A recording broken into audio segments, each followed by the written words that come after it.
हाँ जी बच्चों हम लोग डेरिवेटिव कर रहे हैं आपके साथ। डेरिवेटिव के अंदर हम लोग आपके साथ पुट ऑप्शन एंड फ्यूचर के बारे में थोड़ी सी बातें कर चुके हैं बच्चों। मैं पूरे के पूरे टॉपिक्स को यानी कि फ्यूचर को, कॉल को, पुट को आपको कई तरह से समझाने वाला हूँ। अभी जो समझाने का वे है वो सिर्फ एक ही हुआ है। मान के चलो 2, 3, 4 तरीकों से हम लोग समझेंगे तो जाके ये चीजें माइंड के अंदर बैठेंगी। बिकॉज एक्चुअली हो क्या रहा है कि ये सब चीजें ना हमारी प्रैक्टिकल लाइफ में नहीं होती। मतलब हम लोग देखते नहीं है, शॉपकीपर से सब्जी लेके आते हैं, पैसे देते हैं, सब्जी लाते हैं, कहानी खत्म। और इसे इंस्ट्रूमेंट थोड़ी लेके आते हैं कि भाई एक कागज का टुकड़ा दे दे, मैं तो इतने पैसे देता हूँ, सब्जी के लिए का फ्यूचर में जो रेट होगा उसके अकॉर्डिंग बात कर लेंगे। तो ऐसा तो हम कभी करते ही नहीं। तो इसलिए ये जो हमारे नॉर्मल रूटीन वर्क से थोड़ा सा हटके है। तो इसे समझाने के लिए मुझे 2, 3, 4 वे मेथड बताने होंगे तो जाके माइंड के अंदर वो बैठेगा। पर एनीवे पक्का आप समझ जाओगे। मैंने कहा चैप्टर को मुझे बहुत बहुत आसान बनाना है, पर उसके लिए आपको मुझे क्या देना पड़ेगा? टाइम, समय। आप मुझे समय दो, मैं तुम्हें कॉन्सेप्ट दूंगा। ठीक है, चलिए कम बैक। अब बच्चों इस वीडियो के अंदर हम आपके साथ बात कर रहे हैं बेसिकली कॉल ऑप्शन के बारे में कि ये कॉल ऑप्शन क्या होता है। पर जैसे कि मैंने आपको पहले भी कहा कि किसी भी कॉन्ट्रैक्ट के लिए सबसे पहले नीड की जरूरत होती है ना। जरूरत क्या है? तो बच्चों देखो, मैंने पहले जरूरत के बारे में आपको बताया। मैंने कहा सर देखो एक इंपोर्टर है। इंपोर्टर ने एक यूएसए से मशीनरी इंपोर्ट कर ली। यूएसए से उसने क्या इंपोर्ट कर ली? मशीनरी। अब मशीनरी की जो वैल्यू है that is suppose to be $2000। Machinery की वैल्यू थोड़ा सा और बढ़ा देते हैं, $20,000, राइट। अब ये पेमेंट उसके पास आज उसको पैसे पे करने के लिए नहीं है। यूएस वाले बंदर ने बोल दिया कि ये जो पेमेंट है वो आप 6 मंथ्स के बाद पे कर देना। कब पे कर देना? 6 महीने के बाद, विदाउट एनी इंटरेस्ट, बिना किसी ब्याज के। इज इट गुड और बैड? Very good. भैया पैसे पे करने पड़े, है ना। इंडियन लोगों को तो बहुत अच्छा लगता है कि पैसे आज पे ना करने पड़े बल्कि फ्यूचर में पे करने पड़े, तो राइट। अच्छा, पैसे पे करने पड़ेंगे कब? 6 महीने के बाद। तो it seems to be good. मतलब ये बंदा जो है वो आज मशीनरी ले लेगा, मशीनरी लेने के बाद 6 महीने के बाद पैसा पे करेगा। बट से यकीन मानो ऐसा करने से उसकी रातों की नींद उड़ जाएगी। कैसे उड़ जाएगी? आज के डेट में $1 का जो रेट है वो रेट है सपोज करो 60 रुपए का, राइट। 60 रुपए का रेट। अगले दिन उसने चेक किया, अच्छा यहाँ पर उसने चेक कर लिया कि अगर पेमेंट आज कर देते हैं, अमाउंट पेड अगर आज पे कर देते हैं तो वो अमाउंट कितना पे करना पड़ेगा? 20,000 इंटू 60 यानी कि कितना? 12 लाख। 12 लाख। बट सर अगले दिन जो $1 का प्राइस हो गया वो हो गया 61। तो 61 की अगर मैं बात करूं तो अमाउंट पेड कितना करना पड़ेगा? 20,000 इंटू 61। Yes please, 12.20। $1 का बढ़ने पर कितने रुपए का झटका लग गया इस बंदे को? 20,000 रुपये। अभी तो मशीन आई है, अभी पड़ी हुई है, अभी उसको खोला भी नहीं है, पर 20,000 का झटका। और सर अगले दिन डॉलर का प्राइस हो गया 63। कितना अमाउंट पे करना पड़ेगा?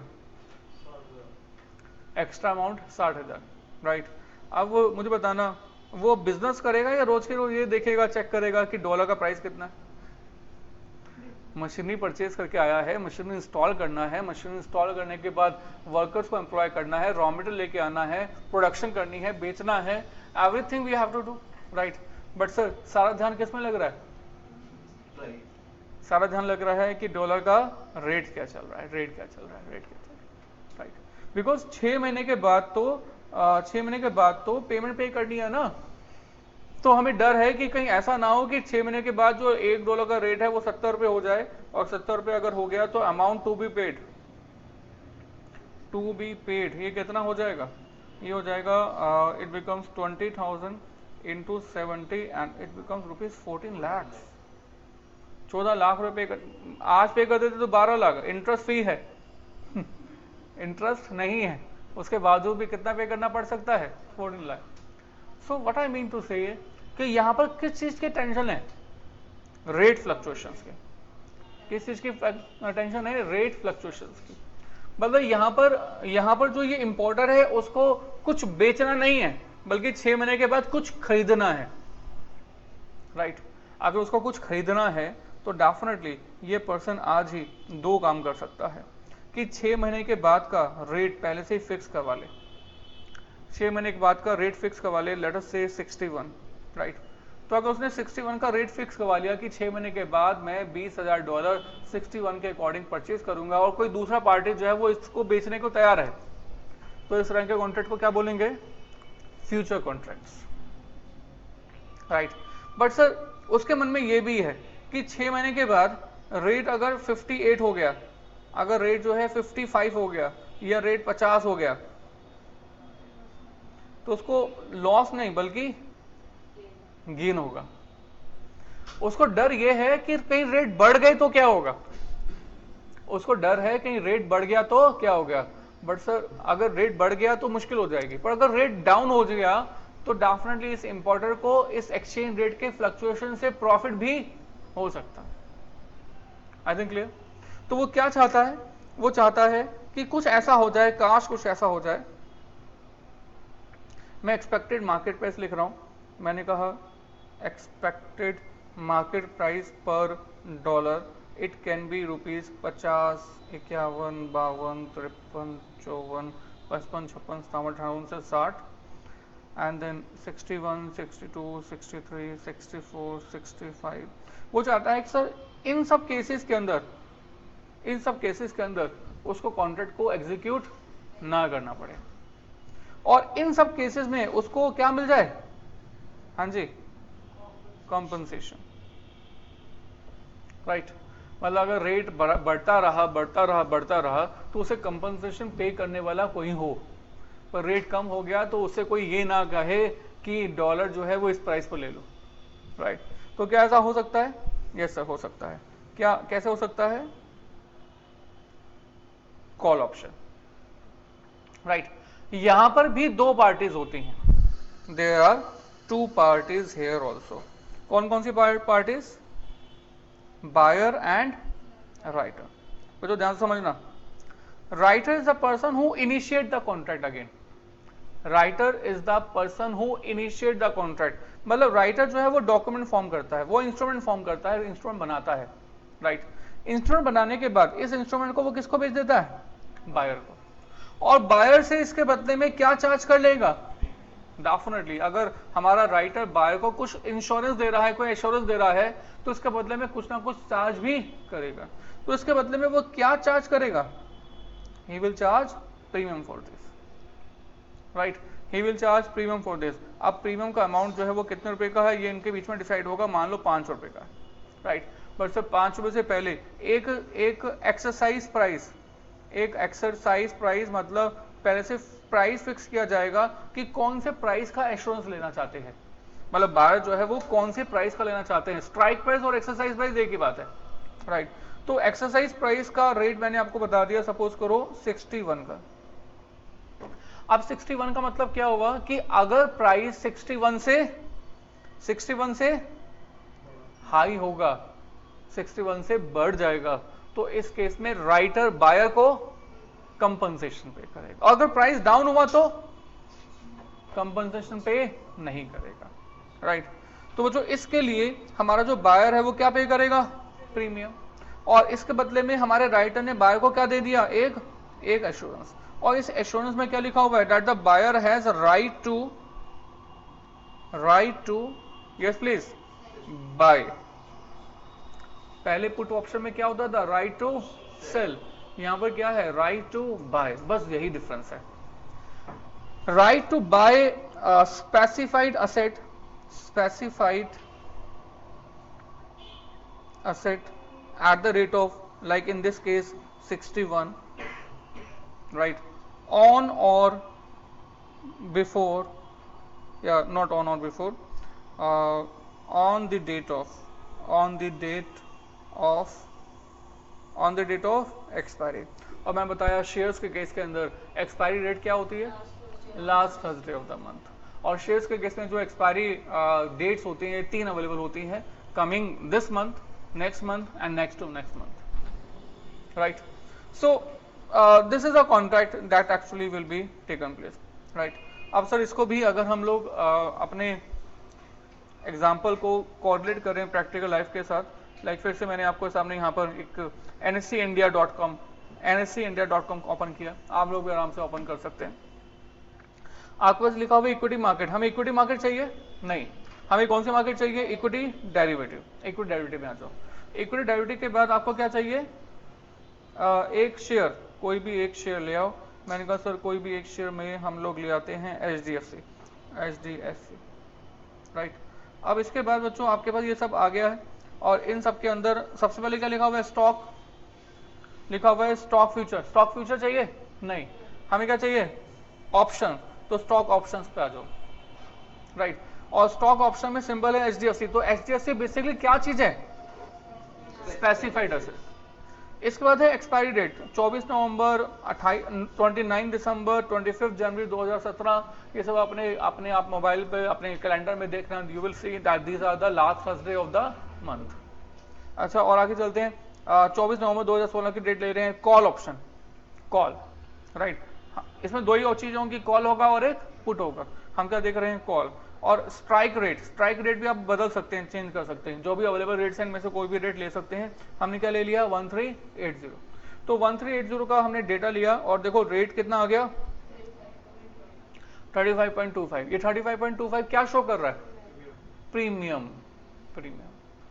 कि अगर बायर 1380 का कॉल लेना चाहता है, बाय करना चाहता है, तो उसको 35.25 अमाउंट प्रीमियम का पे करना पड़ेगा। अच्छा, बायर कौन बनेगा, आप बनोगे या मैं बनूंगा, एनी पर्सन, राइट। आप कहोगे सर हमें कैसे मालूम चलेगा कि बायर्स अवेलेबल हैं या नहीं। बस जब ये मार्केट रन होती है तो ऑर्डर बुक के अंदर बहुत सारे ये बायर्स, देख रहे हैं सर, ऑर्डर बुक देख रहे हैं आप। तो ऑर्डर बुक में बहुत सारी क्वांटिटी बायर्स की होती है, बहुत सारी क्वांटिटी सेलर्स की होती है। ये अपनी अपनी कोटेशंस सेंड करते रहते हैं, और जब ये कोटेशन अपनी अपनी सेंड करते रहते हैं, जब इनका प्राइस मैच हो जाता है तो ट्रेड हो जाता है, राइट। आप कहोगे सर ये कौन सा प्राइस है, ये वो प्राइस है जिस पर लास्ट ट्रेड हुआ है, ये वो प्राइस है जिस पर लास्ट ट्रेड हुआ है। तो मतलब ये कि बायर्स एंड सेलर, देखो ध्यान से सुनो, लास्ट ट्रेडिंग प्राइस है 35.25। बायर हमेशा इससे सस्ता खरीदना चाहेंगे या महंगा, सस्ता, और जो सेलर होगा वो क्या चाहेगा, महंगा बेचना। तो देखो 35.25 का रेट हुआ है लास्ट, पर सर बायर ने क्या कितनी क्वांटिटी, कितने रेट का क्वांटिटी का सेंड किया कोटेशन, 34.30। तो ये ट्रेड नहीं हुआ। और सेलर जो है वो क्या चाहता है, कितने रेट में बेचना, 35.05, मतलब लास्ट ट्रेडिंग प्राइस से भी ज्यादा। तो यानी कि इनके बीच में ट्रेड हो नहीं पा रहा। क्यों नहीं हो पा रहा, क्योंकि इनका प्राइस मैच नहीं हो रहा। बट सर अगर कभी भी ये बायर या फिर सेलर इस प्राइस को चेंज कर दें, बायर अगर रेट को बढ़ा दे, किसके बराबर ला दें, सेलर के, या फिर सेलर अपने रेट को कम कर दे, किसके बराबर ले आए, बायर के, तो अपने आप से इनकी ट्रेडिंग हो जाएगी। और जब ट्रेडिंग हो जाएगी तो लास्ट ट्रेडेड प्राइस भी क्या हो जाएगा, चेंज हो जाएगा। Got it. तो प्रीमियम का amount basically demand and supply पर चलता है। प्रीमियम का amount basically demand and supply के बेसिस पर चलता रहता है। I think clear. अच्छा, तो बच्चों अब अगर मैं इसको लिखकर समझाने की बात करूं तो उसको मैं कैसे समझाऊंगा। हमने कहा that HDFC is the specified asset and 1380 is the exercise price, or you can say strike price, and 24th November is the expiry date। और कुछ रह गया, एंड प्रीमियम। और इस वाले, अच्छा ये क्या चीज़ है, basically put option and premium. Premium का अमाउंट जो हमने कंसिडर किया कितना, 35.25। अच्छा sorry, not, it's not put, it's call option. हाँ जी, कितना, 35.25, राइट। आप सर इसका मीनिंग समझा दो।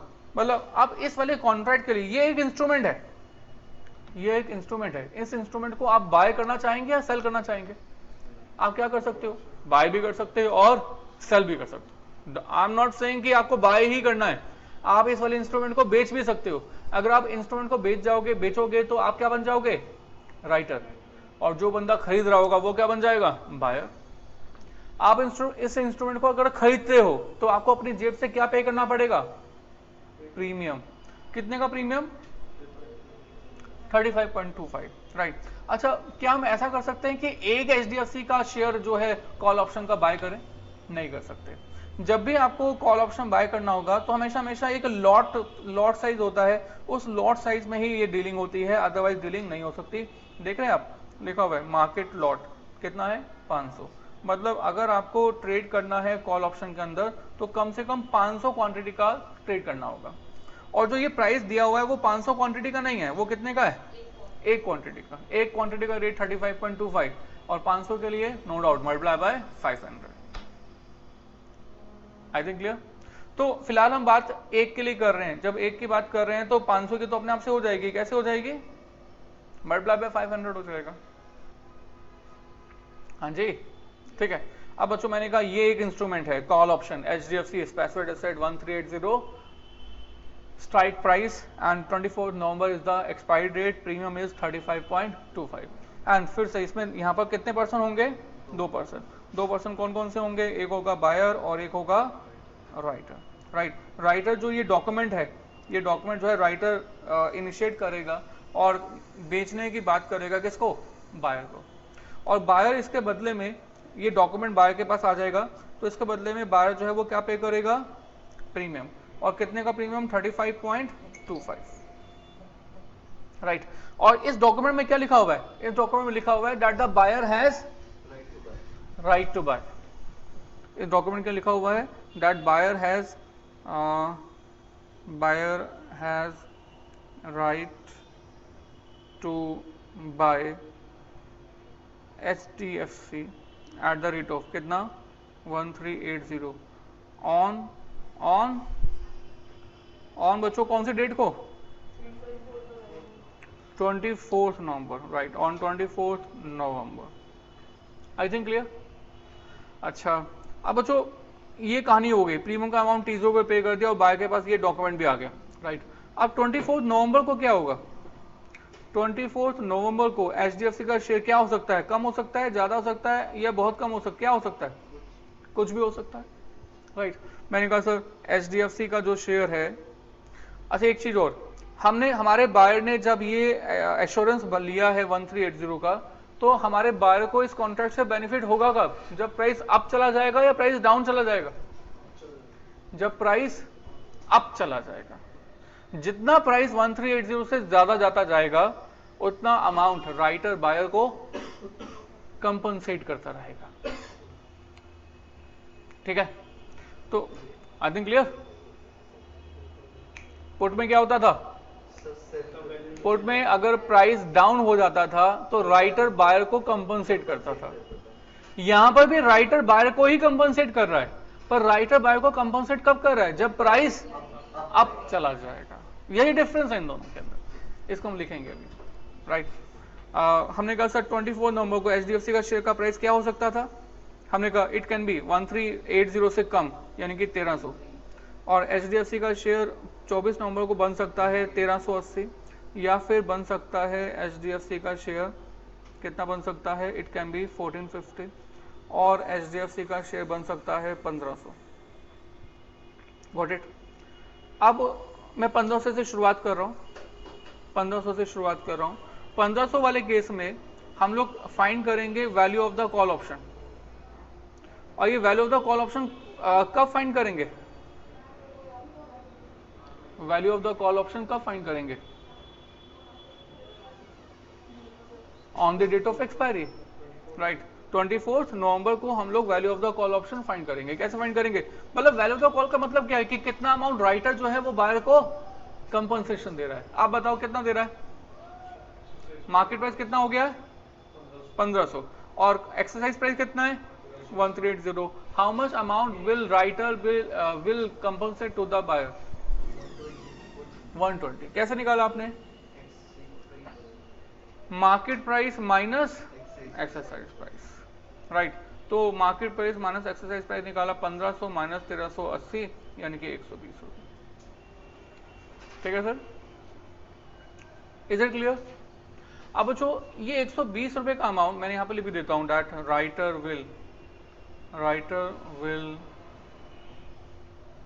Compensate to buyer on the date of, on the date of, हाँ जी, on the date of expiry.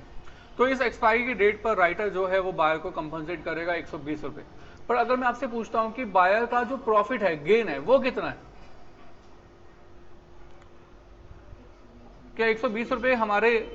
अरे नहीं भाई, आप बायर बन गए थे ना, तो अगर आप बायर बन गए थे तो आपने 30 रुपए क्या पे किया था? प्रीमियम भी तो पे किया था।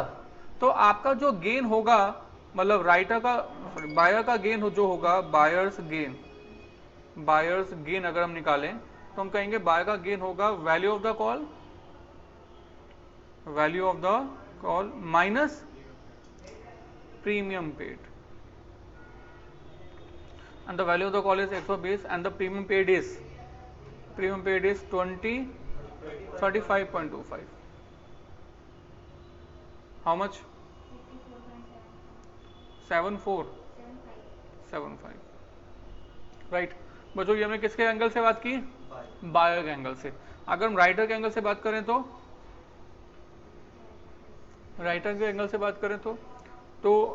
बच्चों ध्यान दीजिएगा, वैल्यू ऑफ द कॉल जो हमने फाइंड की है, वैल्यू ऑफ द कॉल, ये वो अमाउंट है जो कि writer will compensate to the buyer. तो बायर को पैसे मिल रहे हैं तो राइटर अपनी जेब से इस पैसे को पे भी तो कर रहा है, राइट। तो what I mean to say, value of the call अगर 120 रुपए की है तो अमाउंट पेड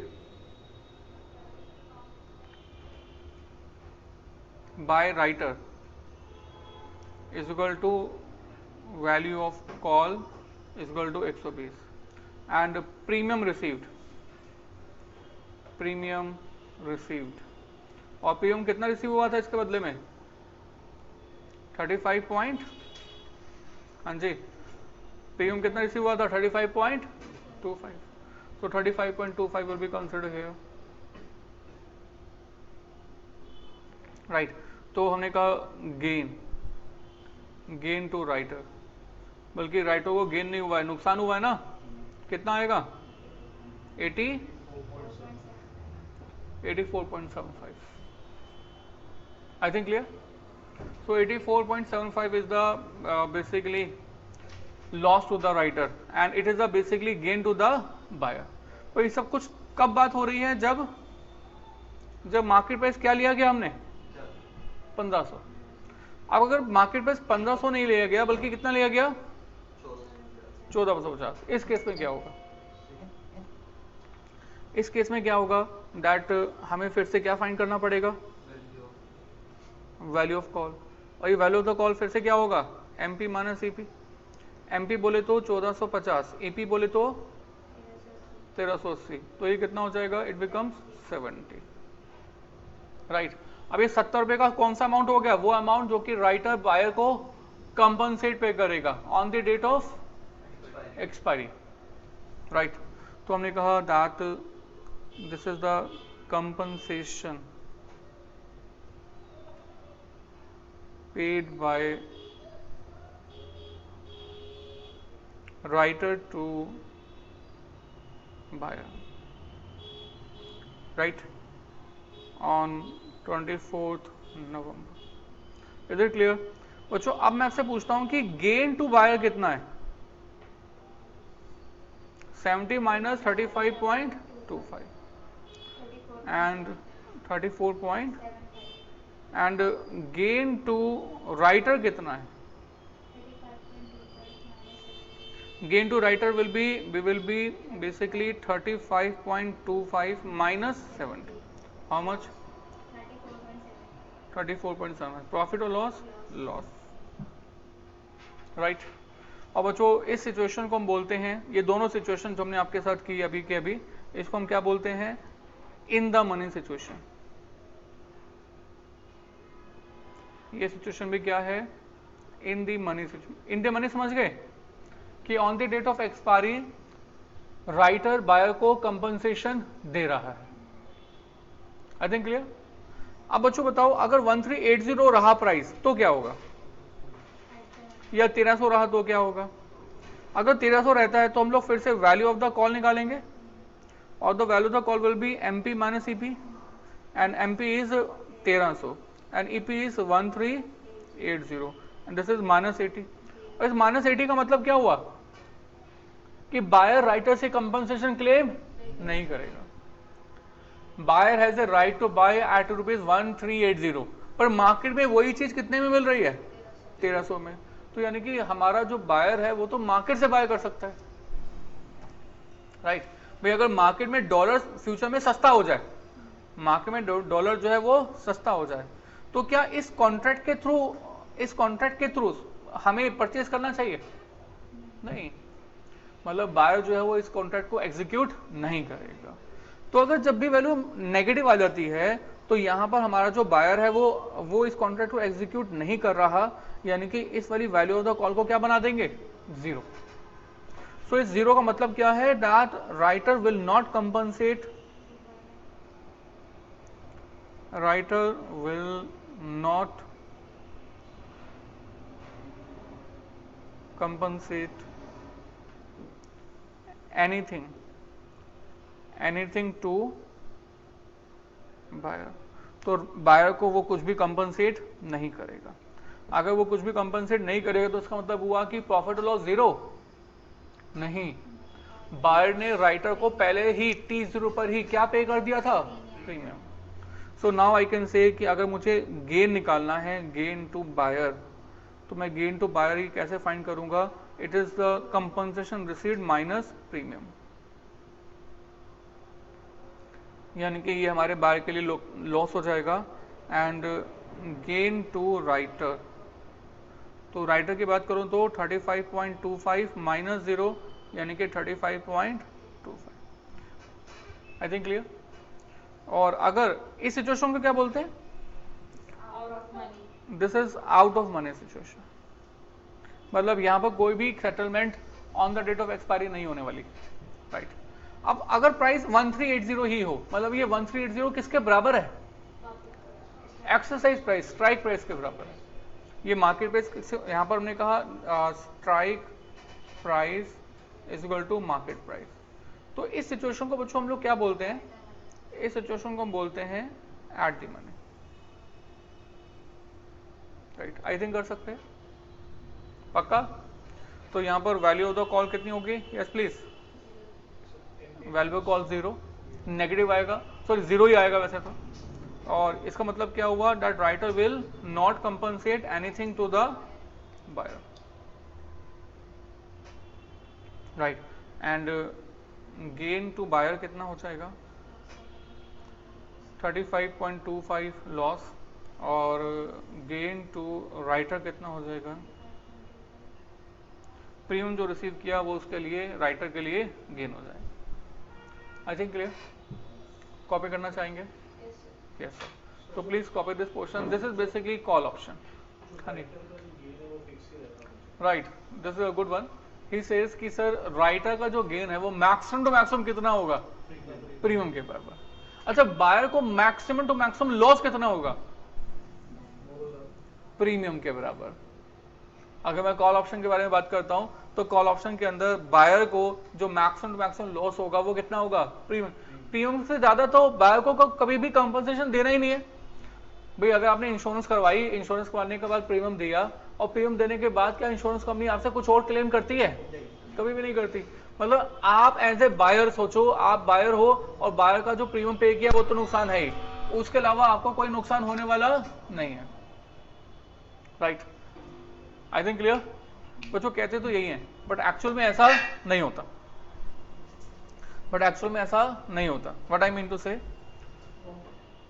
एक्चुअली में ऐसा नहीं होता। मतलब लोग सोचते हैं सर प्रीमियम से ज्यादा तो नुकसान हो ही नहीं सकता, बट सर मान लो एक बंदे के पास 1 लाख रुपया, एक बंदे के पास 1 लाख रुपया है, उसने 10,000 का अमाउंट अगर लगा दिया प्रीमियम के ऊपर, तो उसको मैक्सिमम नुकसान कितना होगा?